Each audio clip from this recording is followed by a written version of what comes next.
If you don't like Spider-Man 2, I hate you, and you're wrong. I'm just kidding. I'm just playing. I don't hate you, but you're wrong. You have to go 42 blocks in 7.5 minutes, or your ass is fired. Go! It's one of those very few superhero movies where the superhero stuff feels almost like an afterthought. It's kind of like that first season of Walking Dead, where it's a character bit with zombies around. Zombies are the icing on the character cake. And in Spider-Man 2, Spider-Man is the icing on the character cake of Peter Parker. Put simply, the movie's all about Peter Parker's struggle with his self-identity. It's a pretty straightforward look at someone who doesn't know who he is. And there's a big theme of this movie of being earnest. In fact, the play that Mary Jane Watson is starring in is called The Importance of Being Earnest. And that's something that Peter has absolutely no idea how to do. I also love the little subtle details in this movie. Like anytime we see the play MJ's in, The Importance of Being Earnest, the dialogue that she's being fed or saying is directly correlating to her mind frame to Peter Parker. Like in the first scene when she sees his empty seat. Then you think we should forgive them? Yes. I mean, no. Probably shouldn't forgive him because he's never there for her. He's not steady. He's not consistent. And then the second time we see this play is when he actually does show up and she stumbles over her lines.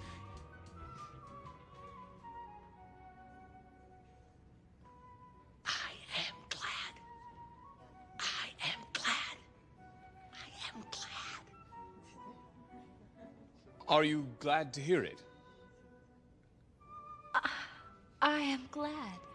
I love it. The first 30 minutes is an absolutely flawless setup for this character and this story, which the story is all about Peter Parker trying to become a better man, and all the while fighting off Dr. Octopus, who is trying to create a reactor that will make energy more clean and efficient and power Manhattan better. So, a villain with a good moral compass who ends up being a villain because of his own distorted view of reality, and a main character who is trying to find their identity. Pretty great character work straight off the bat. Anybody here take shop class?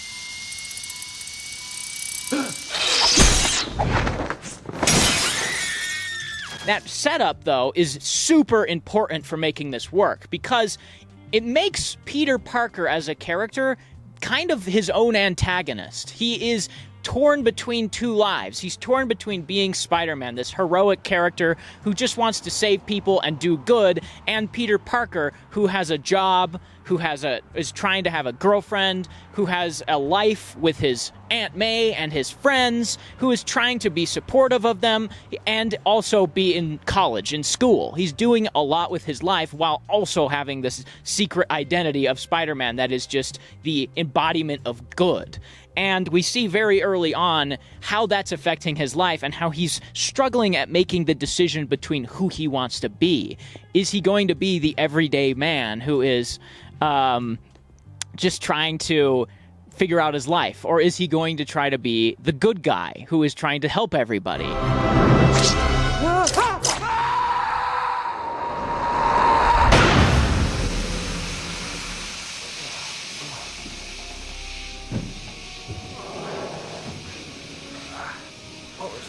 And it really doubles down on making this character kind of his own worst enemy. And because he's his own worst enemy, he's getting persecuted for it relentlessly. Not only by himself, but by the people around him, and by people that don't associate with him, that are just making his life harder because he's making his own life harder. Like when he goes to the ball to watch Mary Jane Watson get engaged, and he keeps trying to go for drinks, and they're all out because he just can't take control of his life. And then we get a great scene that kind of paints a new picture for Peter when he goes to his pediatrician. Why does he climb these walls? What does he think of himself? That's the problem. He doesn't know what to think. Kind of make you mad not to know who you are. Your soul disappears. Nothing as bad as uncertainty.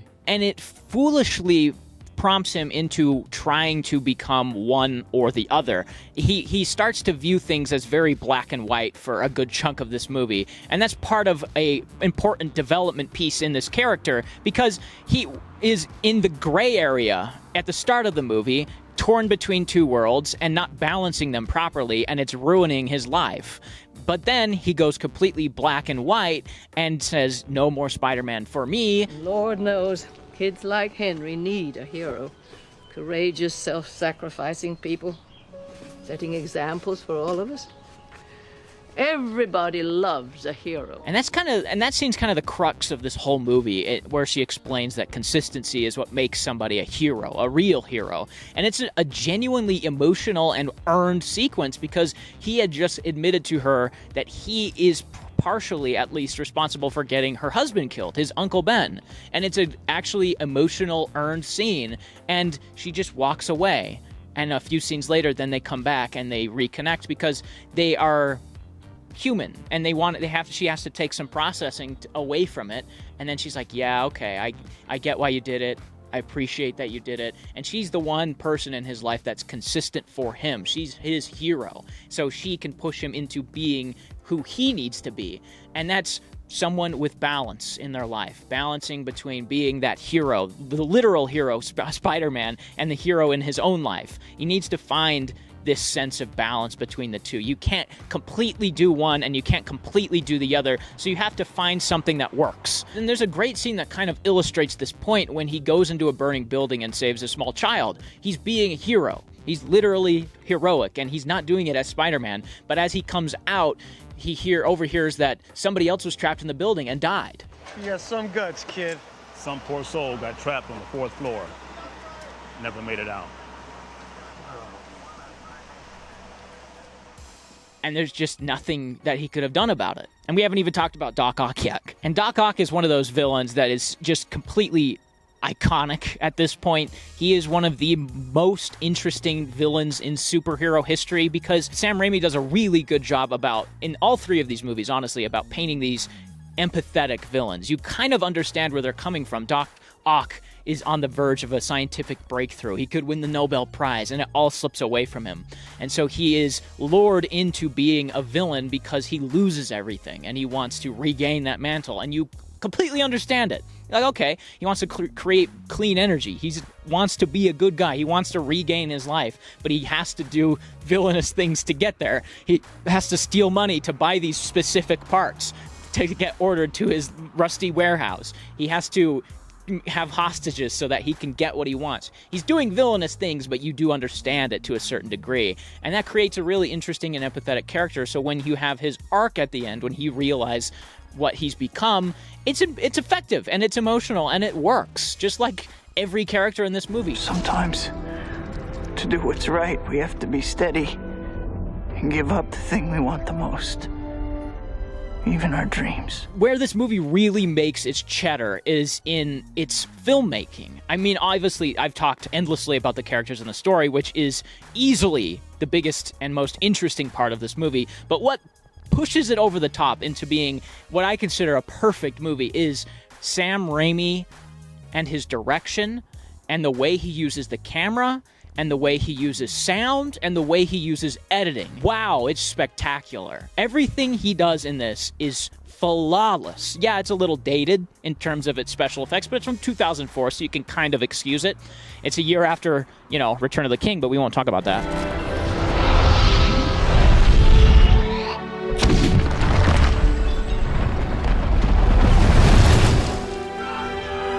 But other than those dated visual effects, it is an absolutely perfectly orchestrated film and perfectly paced. Everything is so flawlessly executed. The cinematography is still staggeringly good to this day. I have so many scenes where I was like giddy watching them over again because of how great the direction and cinematography were, even in simple scenes. The cameo scene with Bruce Campbell is perfectly executed. Can I help you? Yeah, come to see the show. Oh, I'm sorry, sir. No one will be seated after the doors are closed. It helps maintain the illusion. Just look at the way Sam Raimi composes these two shots. It's literally just a shot reverse shot, talking to Bruce Campbell and Tobey Maguire. but the way he frames them puts one character in dominance of the other subtly to the audience. Obviously, in dialogue, Bruce Campbell is kind of verbally dominating Peter Parker in this scene, saying, you know, you can't come in, you shouldn't have been late, oh, your tie's undone. But the camera placement is perfect. It's a low angle of Bruce Campbell subtly cueing how much bigger he is than Peter in this scene. And then when it cuts to the reverse, Peter almost looks like he's on his knees. He's so short. He's so dwarfed by Bruce Campbell in this scene. It's perfect. But who could forget the action? I mean, the train scene is one of the best action sequences ever put to screen, I think. And of course, that one is incredible, but also the fight on the clock tower is incredible.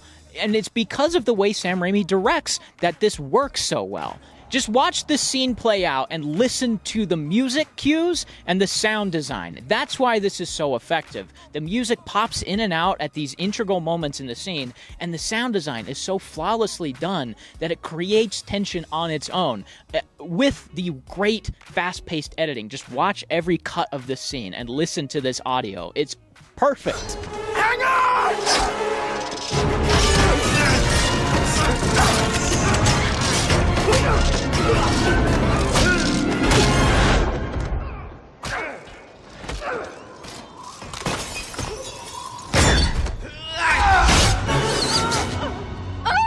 The emotional stakes of this are so much higher than any other superhero movie in history, and the story is so much stronger, and how we get to see Peter Parker being affected by Spider-Man and how that affects Spider-Man. He can't balance his life, so he is ruining his life, and Spider-Man is crumbling as well. He can't use his powers because he doesn't have that balance. It's just this tonal perfection in a completely campy, absurd, weird movie.